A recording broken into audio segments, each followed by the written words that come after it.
Bienvenue à cette exploration des sources partagées. Aujourd'hui, on s'attaque à un sujet fascinant et souvent un peu insaisissable, l'intuition. Ah, l'intuition. Vaste sujet. Qu'est-ce que c'est, vraiment? Comment on fait la différence avec notre pensée logique, notre intellect bien carré? C'est toute la question. Alors, pour nous aider à y voir plus clair, on a pas mal de documents. D'abord, une approche assez spirituelle, philosophique même, d'Alice Bailey, son texte De l'intellect à l'intuition. Très dense celui-là. Oui. Et puis, un truc beaucoup plus pratique, un guide. Développer votre intuition d'Alexis Champion et Marie-Estelle Couval, de l'école Iris. Une méthode plus concrète, disons. Voilà. On a aussi des articles qui regardent comment ça s'applique dans l'art, par Bruno Clérin, une explication qui se veut neurologique dans Le Courrier Messin, Ah, l'angle scientifique. et même une discussion en ligne assez vive tirée de Reddit qui met vraiment l'intuition face à la logique. Un beau programme, quoi. Effectivement, un panorama assez large. Notre but aujourd'hui, c'est d'essayer de démêler un peu tout ça. Comprendre les différentes visions de l'intuition, son rapport avec l'intellect, qui a l'air compliqué, et puis comment on pourrait la cultiver ou l'utiliser en se basant uniquement sur ce qu'on a lu. Préparez-vous, ça pourrait faire tilt. On est parti. Bon, alors, pour commencer, c'est quoi l'intuition selon nos sources? Le point commun, ça semble être cette idée d'une connaissance immédiate, qui échappe au raisonnement classique. C'est exactement ça. Le guide d'Iris commence d'ailleurs avec la définition du Larousse. Connaissance directe, immédiate de la vérité, sans recours au raisonnement, à l'expérience. Directe, immédiate, sans raisonnement. C'est posé cash. C'est l'opposé de la logique, que la même source décrit comme une analyse, elle, organisée, qui a besoin d'infos, de faits, de mémoire pour avancer. L'intuition, elle, te donnerait l'info pertinente d'un coup. D'accord, mais attention, le guide insiste là-dessus, non? Il faut pas tout confondre. Ah oui, crucial. Ils font une grosse différence entre cette intuition pure et ce qu'ils appellent le raisonnement inconscient, ou l'intuition de l'expert. Tout à fait. L'exemple de la vendeuse, Oui, Laura. qui devine que la cliente va prendre le chemisier vert. Ça a l'air intuitif, mais eux disent « Attention, c'est sûrement une analyse éclair ». Exactement. Basée sur des années de métier. Elle décode inconsciemment des micro-indices, le style, les couleurs portées, l'attitude. C'est pas l'intuition pure qui, elle, n'aurait besoin d'aucun de ces indices. C'est subtil comme différence quand même. C'est fondamental pour savoir de quoi on parle. L'intuition vraie, la pure, ce serait donc une perception, une info neuve, pas une simple déduction rapide, même si elle est inconsciente. Et d'où elle viendrait, cette info neuve? Là, ça diverge. Complètement. L'article du Courrier Messin, lui, penche pour une explication neuro, un traitement massif d'infos par le cortex préfrontal, notre superordinateur interne, qui livre sa conclusion sous forme de pressentiment, quoi. Une sorte de calcul inconscient ultra rapide. Voilà. Alors que pour Bailey, c'est carrément autre chose. C'est un accès à une réalité plus profonde, à l'âme. L'âme, carrément. Oui. Pour Champion et Couval, c'est une capacité humaine universelle, presque banale en fait, que la science commence à peine à étudier sérieusement. Et pour l'artiste, Clarsin? Lui, il parle plus simplement d'un sixième sens, moins théorique peut-être. C'est fou, cette variété d'angles-là. Et puis, il y a cette idée presque déroutante mentionnée dans le guide Iris, la non-localité. Ah, la non-localité. Fascinant et controversé. L'idée que l'intuition pourra se moquer de la distance et du temps. Les exemples sont forts, hein. La mère qui sent son enfant en danger à des kilomètres. Classique, mais toujours frappant. Ou l'histoire de Churchill. Pendant le Blitz, il sent qu'il faut bouger de la cuisine où il dîne, et paf, une bombe tombe juste après. Si c'est vrai, c'est vertigineux. Ça interroge vraiment sur la nature de cette faculté. On sort de la simple analyse inconsciente, là. Clairement. Ces anecdotes, ça donne le frisson. Mais bon, revenons à des approches plus structurées. Celle d'Alice Bailey, elle est particulièrement détaillée, non? Et exigeante. Oui, Bailey, c'est pas du petit feeling du matin. C'est une faculté supérieure à conquérir. L'aboutissement d'un travail sur soi. Et ce travail passe par quoi, principalement? Par la méditation.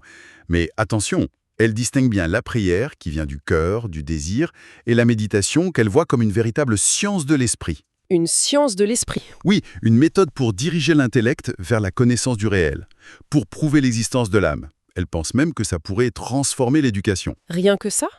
Et elle décrit comment faire, concrètement? C'est pas juste assieds-toi et respire. Pas du tout. C'est un parcours balisé, une progression. D'abord, la concentration. Apprendre à fixer son esprit, à le tenir. Stabiliser le mental, quoi. Exactement. Ensuite, la méditation. Maintenir cette concentration pour creuser un sujet. Après, si le mental est calme, on peut toucher la contemplation. La contemplation. C'est un état de réceptivité. Elle dit que c'est une porte où l'âme peut enfin parler.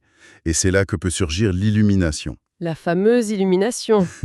La connaissance directe. C'est ça. Une lumière intérieure, la vérité perçue sans filtre. Et l'étape ultime, c'est l'inspiration. Le contact avec une intelligence plus vaste, universelle, et savoir l'interpréter. Waouh. C'est un sacré programme. Et l'intellect dans tout ça? Il est mis de côté? Non, pas du tout. C'est ça qui est intéressant. L'intellect est essentiel. C'est l'outil qui enregistre le monde extérieur via les sens. Mais, dit Bailey, entraîné par la méditation, il peut se retourner vers l'intérieur. Se retourner? Oui, devenir capable d'enregistrer aussi les réalités subjectives, les intuitions qui viennent de l'âme. Il devient un pont. Un pont entre le dehors et le dedans. Intéressant. Elle parle aussi d'une synthèse future nécessaire, non? Entre Occident et Orient? Tout à fait. L'Occident, focalisé sur l'intellect, la science, l'éducation de masse. Et l'Orient, plus sur l'individu, la méditation, le chemin intérieur.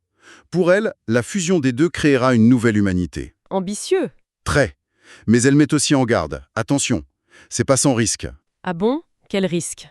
Les illusions mentales, les formes pensées qu'on peut créer soi-même, confondre une vraie intuition avec une projection, et surtout, elle alerte sur les dangers de certaines pratiques, comme les exercices de respiration, si on les fait n'importe comment, sans guide compétent. Ça peut déstabiliser. Oui, mener à de vrais problèmes psychologiques si on force les choses sans comprendre ou sans être prêt. C'est pas un jeu. D'accord. Donc, le chemin de Bailey, c'est puissant, mais un peu intimidant, non? C'est presque un sacerdoce.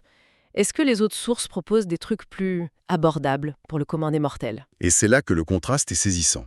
Le guide d'Iris, par exemple, part d'un postulat complètement différent. Ah oui? Lequel? Pour eux, l'intuition, c'est pas un don réservé à quelques élus ou le résultat d'années d'ascèse. Non, c'est une capacité universelle. On l'a tous. Tous. Mais alors pourquoi on s'en sert pas plus? Parce qu'elle est souvent en sommeil, recouverte par le mental, l'analyse, le bruit ambiant. Et leur but, c'est de proposer une méthode pour la réveiller, la rendre consciente. Et c'est quoi cette méthode, Iris, si c'est pas la méditation façon Bailey? C'est basé sur l'exploration consciente.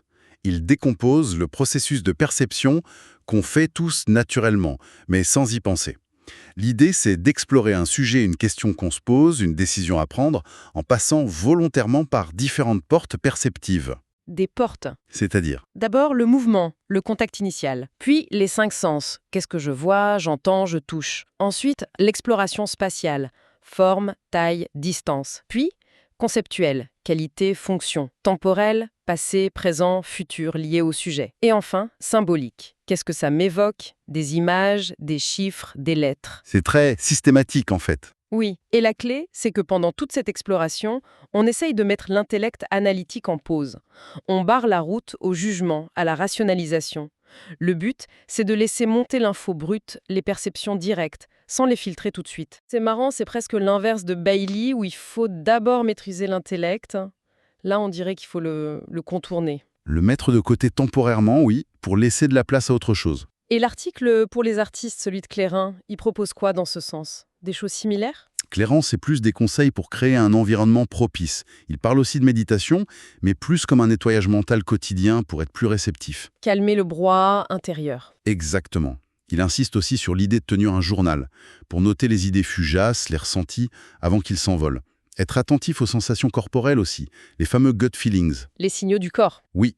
Et un point super important aujourd'hui, s'aménager des temps de silence, de déconnexion. Couper les écrans, le bruit, pour pouvoir entendre cette petite voix intérieure. C'est vrai que c'est un défi, ça, le silence. Mais même avec ces techniques, ça doit pas être facile tous les jours. Il y a des obstacles, j'imagine. Bien sûr, Clairin en liste plusieurs. Le doute de soi, évidemment. Est-ce que c'est vraiment une intuition ou c'est moi qui délire? Il dit qu'il faut apprendre à distinguer ça de l'autocritique saine. Pas simple. Non. Il y a aussi la peur de se planter, la tendance à vouloir tout expliquer, tout rationaliser tout de suite, la surcharge d'infos permanente qui nous noie, et puis la pression des autres, le regard extérieur qui peut nous faire douter de nos propres ressentis. Ça fait beaucoup d'ennemis pour cette pauvre intuition. C'est un peu ça, d'où l'importance de la persévérance finalement. Que ce soit la discipline de Bailey ou les pratiques plus douces de Clairin, le message est le même. Il faut pratiquer, régulièrement. Bailey disait ça aussi, non? Mieux vaut 15 minutes par jour que 3 heures une fois par mois. Exactement. La régularité, c'est le fil rouge. Intégrer une forme de pratique, même courte, dans son quotidien. Alors, revenons à cette opposition, intuition contre logique. La discussion sur Reddit, elle mettait le doigt là-dessus, c'est ça? Avec un titre un peu choc, genre Attention, danger». C'est ça. Le point de départ, c'est l'alerte. Confondre une impression rapide, un feeling, avec un raisonnement logique bien construit, ça peut mener à des erreurs monumentales. La logique formelle, ça demande de la rigueur pour pas tomber dans les pièges, les sophismes. Les sophismes, ces raisonnements qui ont l'air justes, mais qui sont faux. Voilà. Et il donne des exemples assez parlants. Comme la phrase du célibataire, le célibataire va au magasin pour sa femme, Exactement. Logiquement, c'est absurde. Un célibataire, par définition, n'a pas de femme, ça coince. ou le paradoxe classique. Cette phrase est fausse. Si elle est vraie, elle est fausse. Si elle est fausse, elle est vraie. La logique s'y casse les dents. Ça montre bien, selon eux, que le langage de tous les jours est piégeux si on ne regarde pas la structure logique et, surtout, Le contexte, c'est ça la clé. primordial. Pour le célibataire, la phrase peut avoir un sens si on imagine un contexte tordu, un monde où on achète des femmes, ou si « pour sa femme » veut dire « pour en trouver une ». Sans ce contexte, logiquement, c'est juste incohérent. D'accord, donc la logique seule, sans contexte, peut passer à côté du sens. Précisément. Et ce qui est intéressant sur ce fil Reddit, c'est qu'après avoir bien insisté sur l'opposition et les risques, certains commentaires ouvrent une autre piste. Laquelle? La collaboration. Un participant suggère un modèle. L'intuition serait comme l'éclaireur. Elle ouvre une piste, donne une idée neuve, un pressentiment, et la logique, elle arrive derrière. Pour tout casser, alors? Non, justement. Pas pour rejeter d'office, mais pour examiner la piste, la vérifier, la structurer, la consolider. Faire le tri, quoi. Rendre le chemin praticable. La philosophie analytique est même vue comme un bon outil pour ça, pour affûter son esprit critique. Donc pas un duel, mais plutôt Une équipe? Un duo? l'idée d'une complémentarité, oui. C'est séduisant comme perspective, moins conflictuelle. Carrément. Bon, et concrètement alors, à quoi ça sert cette intuition, une fois qu'on arrive à l'écouter ou à travailler avec?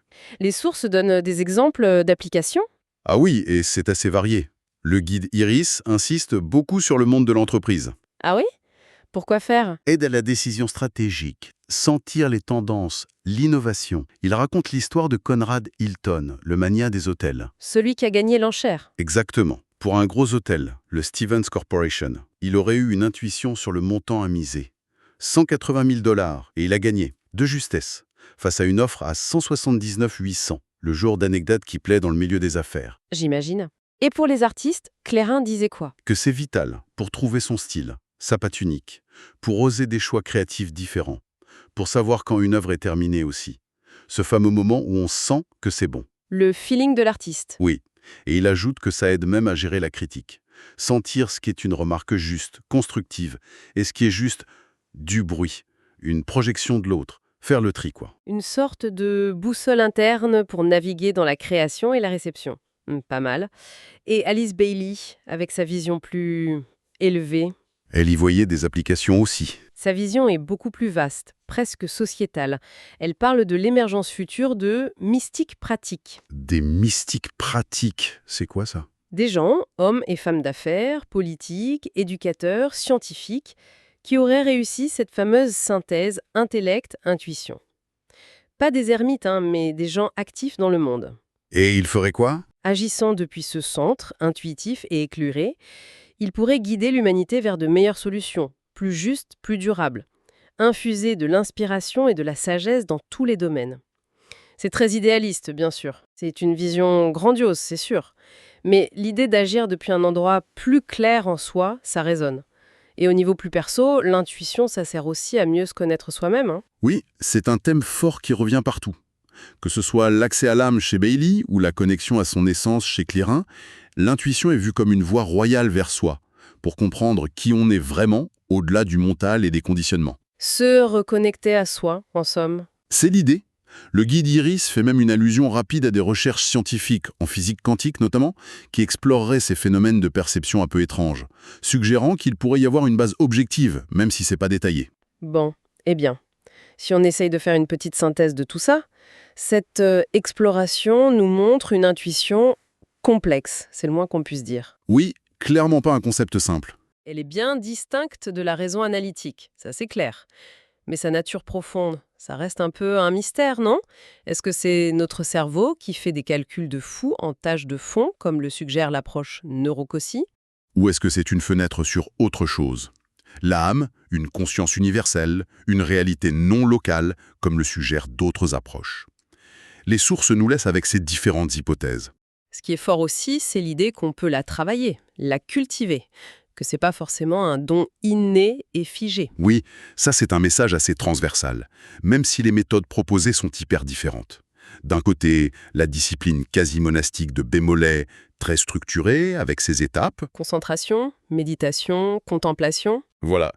Et de l'autre, l'approche plus perceptive de l'école Iris, peut-être plus accessible, qui vise à réveiller un processus naturel en mettant l'intellect en veilleuse. Deux chemins très différents pour un même but, peut-être. Et cette tension, avec la logique, elle est bien là, le fil Reddit le montre bien, mais l'idée d'une complémentarité, d'une synergie possible, l'intuition qui ouvre la porte, la logique qui vérifie et construit, ça semble une piste vraiment intéressante, un peu comme la synthèse Orient-Occident de Bailey finalement. Tout à fait.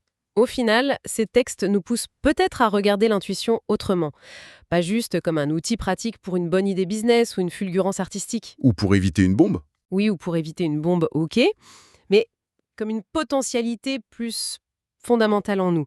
Et si on arrivait vraiment, comme le suggèrent certains, à tisser ensemble notre raison et notre intuition, à les faire collaborer harmonieusement. Qu'est-ce que ça changerait? Bah, au-delà des bénéfices immédiats, qu'est-ce que ça changerait à notre façon de comprendre le monde, de vivre nos relations, et peut-être même au sens qu'on donne à tout ça? C'est une sacrée question à laisser mûrir, non? Effectivement, une question qui ouvre bien des portes.